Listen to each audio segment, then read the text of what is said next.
Okay, hey guys, we're going to do chapter 2 now. Right here. That's Annie. Annie's saying hi, and here's Jasper. And yeah, okay guys, chapter 2. So the last we left off, we're learning about this little rabbit. Yeah, this little rabbit. This little doll rabbit. And it thinks, and it's kind of like, it thinks very high of itself. And yeah, it thinks it's very fancy, but doesn't really care too much about everybody else. All right. Okay. And in this manner, Edward's days passed, one into the other. Nothing remarkable happened. Oh, there was the occasional small domestic drama. Once while Abilene was at school, the neighbor's dog, a male brindled boxer, inexplicably named Rosie, came into the house uninvited and unannounced and lifted its leg on the dining room table, spraying the white tablecloth with urine. Ew. So dog runs in and urinates all over the dinner table. Gross. He then trotted over and sniffed Edward. And before Edward even had time to consider the implications of being sniffed by a dog, he was in Rosie's mouth. Oh my goodness.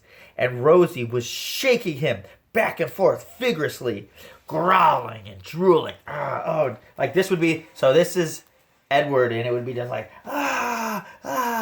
yeah. Oh, cool. And here's a picture of it. So that's pretty funny. It's a boxer. Awesome. Or brindle. All right. Fortunately, Abilene's mother walked past the dining room and witnessed Edward's suffering. "Drop it!" she shouted to Rosie, and Rosie, surprised into obedience, did as was told. Edward's silk suit was stained with drool, and his head ached for several days afterwards. But it was his ego that had suffered the most damage. Abilene's mother had referred to him as it.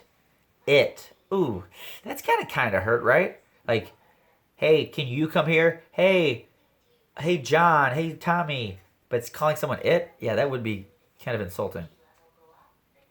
And she was more outraged at a dog urine on her tablecloth than she was about the indignance that Edward had suffered at the jaws of Rosie.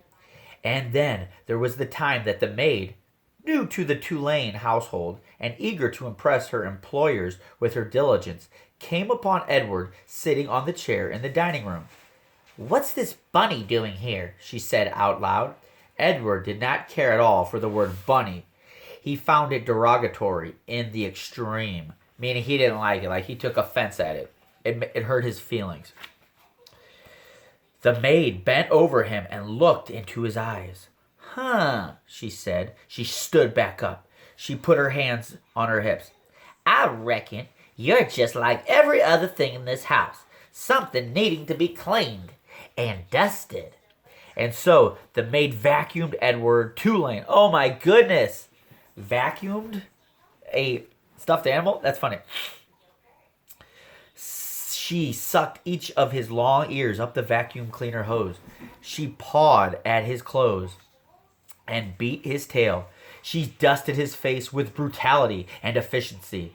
And in her zeal to clean him, she vacuumed Edward's gold pocket watch right up off of his lap. The watch went into the maw of the vacuum cleaner with a distressing clank, and the maid did not even seem to hear. When she was done, she put the dining room chair back at the table, and uncertain about exactly where Edward belonged, she finally decided to shove him among the dolls in the shelf in Abilene's room. "That's right," said the maid. "There you go." She left Edward on the shelf at a most awkward and inhumane angle.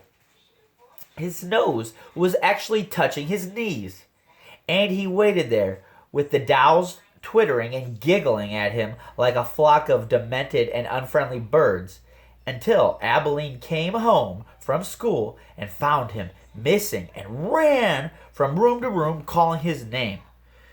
So Edward is very upset that he got cleaned and he just got kind of thrown away, put in an awkward position like he's a doll, but he doesn't want to be that way. He wants to be all nice and proper and be sitting up and be part of the family. He doesn't want to be thought as just a bunch of an inanimate object, just something that you just toss and you don't really care about. "Edward!" she shouted. "Edward!" There was no way, of course, for him to let her know where he was. No way for him to answer. He could only sit and wait.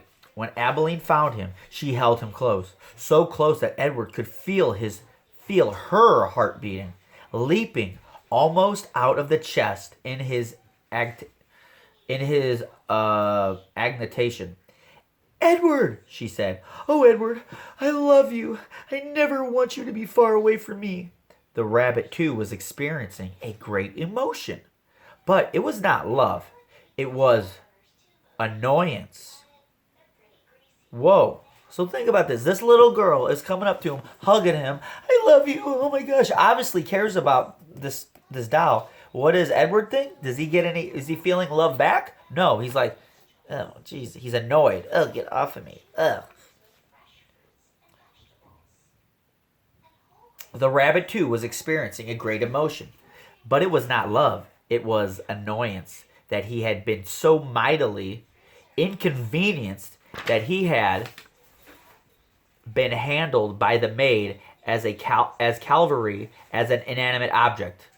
A serving bowl, say, or a teapot. So he's so upset that he got treated just like you would treat anything, like a book. You just throw a book or a teapot. Don't throw a teapot. It's dangerous. Trust me. Edward's pocket watch was located later, deep within the bowels of the vacuum cleaner, dented but still in working condition. It was returned to him by Abilene's father, who presented it with a mocking bow. "Sir Edward," he said, "your timepiece, I believe." The Rosie affair and the vacuum cleaner incident, those were the great dramas of Edward's life, until the night of Abilene's 11th birthday, when, at the dinner table, as the cake was being served, the ship was mentioned. Don't be afraid, Jasper. It's just a ship. Okay, well, stay tuned. Let's hear about what